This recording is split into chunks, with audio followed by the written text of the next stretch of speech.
सभी साथियों को नमस्कार। 2 नवंबर 2025 दिन रविवार को संभवतः केसरबाग डिपो में संविदा कर्मचारी एकता संघ की एक बैठक होनी है, जिसमें सभी संविदा साथियों और आउटसोर्स साथियों, जो पीस मील के कर्मचारी हैं, आईटीआई के कर्मचारी हैं और जो अन्य कर्मचारी हमारे यहाँ लगे हुए हैं, उनकी समस्याओं के लिए इस बैठक का आयोजन किया गया है।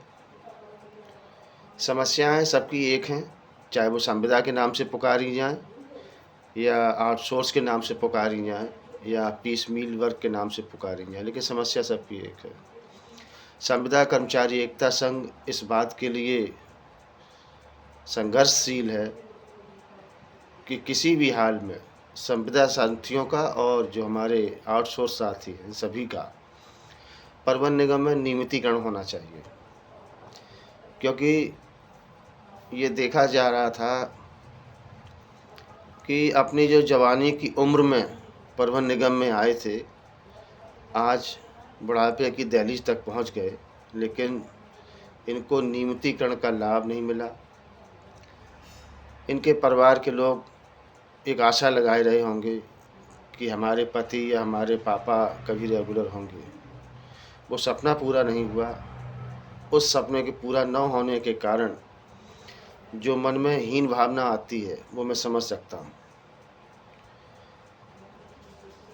आज संविदा कर्मचारियों की जो स्थिति है वो किसी से छिपी नहीं है। सबसे कम वेतन में काम करने वाले हमारे कर्मचारी जो हमारे साथ रात दिन काम करते हैं, जो निगम की सेवा करते हैं, पूरे प्रदेश के यात्रियों की सेवा करते हैं रात दिन, उसके लिए उनका जीवन स्तर सुधारना ज़रूरी है। हम ये नहीं कहते कि एक बैठक में या एक साल में या एक बार में कोई नतीजा आएगा, लेकिन इतना ज़रूर है, आपने अपने जीवन में देखा होगा कि एक न एक दिन नतीजा ज़रूर आएगा। हो सकता है कि जिस पेड़ को आज हम लोग पौधा बना करके लगा रहे हैं, उसको पेड़ बनने में, उसको फल लगने में समय लगेगा और फल कोई और भी खा सकता है, लेकिन कोई तो शुरुआत करेगा ना। हो सकता है कि उस पौधे की नींव आपके हाथों रखी जाए। हो सकता है कि भविष्य में जो ये लाभ मिले उसके पूर्वज आप कहलाएं। हो सकता है कि ये लाभ आपके जीवन में भी आए। तो हम सबको मिलकर लड़ना है। हमारे प्रदेश के मुखिया माननीय योगी जी और माननीय परिवहन मंत्री जी से भी ये मेरा निवेदन है कि आपने परिवहन निगम को बहुत तोहफ़ा दिया है, आर्थिक मदद बहुत की है और परिवहन निगम को नई बसों की सौगात दी है।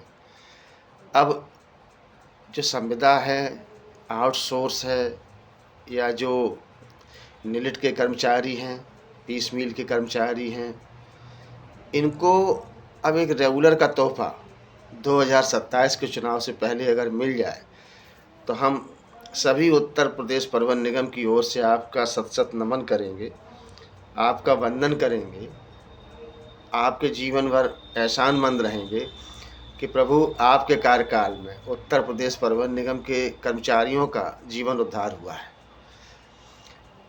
साथियों, हमारे प्रदेश के मुखिया माननीय योगी जी हर समस्या से वाकिफ़ हैं, उनको हर चीज़ की जानकारी रहती है। हम लोग प्रयास करेंगे, संगठन के हमारे शीर्ष पदाधिकारी प्रयास करेंगे कि माननीय परिवहन मंत्री जी से अनुरोध किया जाएगा, माननीय मुख्यमंत्री जी से भी अनुरोध किया जाएगा कि हमारे संविदा और जो आउटसोर्स के साथी हैं, जो बरसों से हमारे साथ काम कर रहे हैं, जिनकी उम्र लगभग मान के चलिए कि 50 या 55 के आसपास हो चुकी है, किनारे बिल्कुल बैठे हैं, अब उनको रेगुलर अगर कर दिया जाए तो कम से कम सेवा काल से जाते जाते उनको एक अगर तोहफ़ा मिले, एक सम्मान से विदाई हो, ये बहुत ज़रूरी है। आज हमारे संविदा के जो साथी सेवानिवृत्त हो जाते हैं, उनको ग्रेच्युटी या नकदीकरण का कोई लाभ नहीं मिलता। तो जब कोई खाली हाथ घर जाएगा तो उसके घर वालों को भी अच्छा नहीं लगता। तो हमारे अगर ये रेगुलर होंगे तो ये जाते जाते कुछ लेकर के जा सकते हैं, इनकी मदद भी हो सकती है।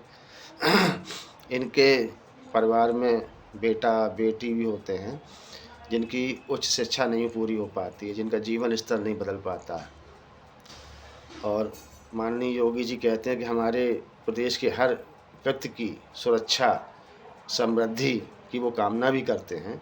तो हम कहेंगे कि आपकी सुरक्षा और समृद्धि की जो कामना है वो परिवहन निगम पर भी एक बार बरसे, और आपकी कृपा से अगर परिवहन निगम के लोगों का जीवन स्तर बदलेगा तो हम मानेंगे कि आपके आशीर्वाद हम लोगों को मिला है। हम अपने सभी साथियों से भी कहेंगे जो हमारे संविदा में काम कर रहे हैं, आउटसोर्स में काम कर रहे हैं, कि वो जहाँ भी हों, जिस डिपो में हो, जिस क्षेत्र में हो, जहाँ भी ड्यूटी करते हैं, पूरी ईमानदारी और मेहनत तन्मयता से काम करिए। ये निगम आपका है और आपका ही रहेगा।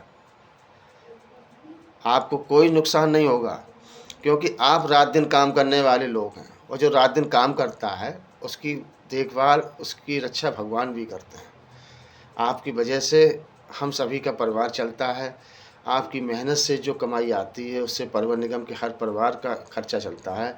इसलिए हम आप सभी जितने भी हमारे चालक परिचालक भाई परिवहन निगम में काम करते हैं, हम उन सभी का हृदय से अभिनंदन करते हैं, आभार व्यक्त करते हैं कि आपकी वजह से, आपकी मेहनत से हम सबका जीवन है। आप निराश मत होइए, कभी भी अपने आप को हीन भावना से मत रखिए। संविदा हो या नियमित हो, सिर्फ एक शब्द का अंतर है। इंसान एक ही है, काम भी एक है, समस्या भी एक है। हम प्रार्थना करेंगे अपने योगी जी से और परिवहन मंत्री जी से कि समान कार्य का समान वेतन की जो पद्धति है, अन्य जगह चलती है, अन्य राष्ट्रों में चलती है, अन्य राज्यों में चलती है, एक बार उस पद्धति पर भी विचार किया जाए ताकि इनका जीवन स्तर सुधरे। क्योंकि जितना हम अच्छा जीवन स्तर दे पाएंगे अपने कर्मचारियों को, उतना ही वो अच्छे मनोयोग से काम भी कर पाते हैं। एक कंपनी के मैनेजर को, एक डायरेक्टर को ये सोचना होता है कि अगर उसके वर्कर अच्छा फील कर रहे हैं, अच्छा सोचते हैं, अच्छा करते हैं, तो उस कंपनी की जो तरक्की है वो रुक नहीं सकती। और ये वो चालक परिचालक हैं जिन्होंने कोरोना काल में पूरी दुनिया ने देखा कि हमारे उत्तर प्रदेश परिवहन निगम के चालक परिचालक भाइयों ने जो हौसला दिखाया। भले ही कुछ लोग उस दौरान शहीद हो गए, अपनी जान की बाजी लगाई, कुर्बानी दी, लेकिन उन्होंने उत्तर प्रदेश सरकार को पीछे नहीं हटने दिया। इतना साथ दिया कि हमारे योगी जी और हमारे मोदी जी भी इस बात की प्रशंसा कर चुके हैं कि वाकई में परिवहन निगम के चालक परिचालक इतने बुलंद हौसले के हैं। जिस तरीके से बॉर्डर पे एक सिपाही डटा रहता है, ऐसे ही हमारे चालक परिचालक डटे रहते हैं। ये किसी से कम नहीं है, बस इनकी छोटी सी पीड़ा है। अगर वो छोटी सी पीड़ा का हल हो जाए तो हमारा मानना है कि आपकी भी जय जयकार होगी, कर्मचारियों का भी भला होगा।